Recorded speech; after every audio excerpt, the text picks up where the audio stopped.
let's read this question. A carpet of mass m made of inextensible material is rolled along its length in form of a cylinder of radius r and is kept on a smooth floor. The carpet starts rolling without sliding on floor when negligible push is given.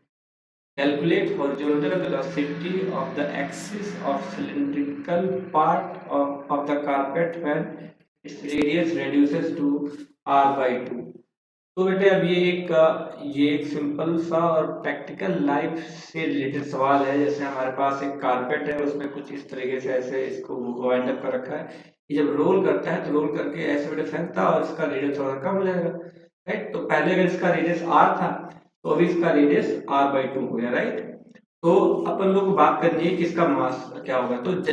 तो ध्यान दें, जब इसका radius पूरा are था, जब पूरा cylinder के फॉर्म में था, तो तब इसका जो ये एरिया है, हम मान लीजिए एरिया बेटे क्या था पाई स्क्वायर, इसमें बेटे टोटल मास कितना था m था। तो अभी क्या है, अभी जो रोलिंग वाला पार्ट है, इसका मास कितना बेटे, इसका मास हो जाएगा, क्योंकि इसका जो एरिया है बेटे, इसका एरिया कम हो जाता है, इसका एरिया हो जाता है पाई आर स्क्वायर बाई 4।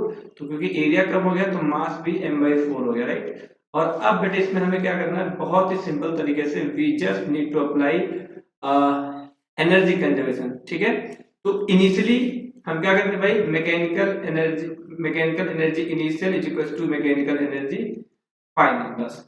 अब स्टार्टिंग में इसके पास सिर्फ और सिर्फ क्या था बेटे, सिर्फ और सिर्फ टेंसिल एनर्जी था, जो कि बेटे होता है mgh, लेकिन यहाँ पर हम लिखेंगे mgr, क्योंकि बाद में बेटे क्या हो गया, इसके पास पोटेंशियल एनर्जी भी है और इसके पास काइनेटिक एनर्जी भी। अब पोटेंशियल एनर्जी में तो इसका मास बेटे क्या हो गया, m बाई 4 हो गया, g बेटे g है, लेकिन r क्या हो गया, r बाई 2 हो गया। प्लस काइनेटिक एनर्जी बेटे इसके पास क्या है, इसके पास रोटेशनल काइनेटिक एनर्जी भी है और ट्रांसलेशनल काइनेटिक एनर्जी। तो हम उसके लिए लिखेंगे बेटे हाफ एम वी स्क्वायर। अब हाफ एम की जहां बेटे क्या रखेंगे, m by 4 v square plus half I omega square.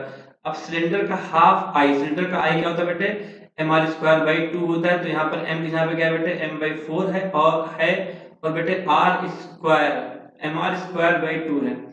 अब आर स्क्वायर बेटे क्या हो जाएगा, आर स्क्वायर बाई 4 हो जाएगा। इसका भी होल डिवाइड बाई क्या अपने को लिखना बेटे 2 कर दिया, 2 इंटू क्या बेटे ओमेगा। अब ओमेगा की जगह पर बेटे हम क्या लिख पाएंगे, इंटू ओमेगा स्क्वायर, राइट, है ना। हम चाहे तो बेटे इतने को, इस टर्म को मिला करके बेटे हम लिख सकते हैं क्या बेटे v, क्योंकि आर स्क्वायर ओमेगा स्क्वायर यहाँ पे क्या है बेटे, हम जानते हैं बेटे v इक्वल टू होता है आर ओमेगा, तो इससे इतने टर्म को लिख सकते हैं। तो ये होगा बेटे क्या, mgr is equal to mgr by 8 plus क्या हो गया बेटे, ये हो गया mv स्क्वायर बाई 8 प्लस ये इतने को लिख देंगे v स्क्वायर। तो ये हो जाएगा बेटे mv स्क्वायर बाई 4 4 जा